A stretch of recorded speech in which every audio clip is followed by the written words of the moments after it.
Okay, I'm gonna open up these wireless meat thermometers, I think for grilling or whatnot. We're gonna see what they look like. Let's see, there's a little hole right here, we can open it.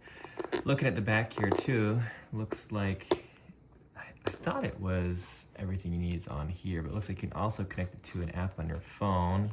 It does list iOS and Android, so that's nice. So you don't always have to carry this thing around, but I think this is the only thing that connects to the thermometers, so then you can connect it to the main base. There, and they're stainless steel and ceramic, so I'm hoping it'll be great in any sort of heat. Ooh, a little hefty of a box. Let's see what that is in a second. Okay, so of course this is all plastic, but these prongs definitely steel, and that is ceramic. Definitely feels like glass. Okay, so looks like these must just wirelessly charge here from these 2 points. So that's nice. You don't have to worry about anything.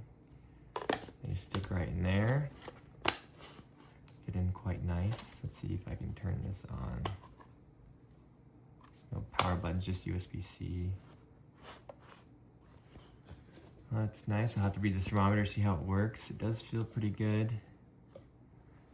Looks like it also comes with probably a charger in here. Let's see. Yep, so a classic USB-A to USB-C cable here. Looks like that's everything in the box with the instructions. So I'll read this and see how it works and test it out.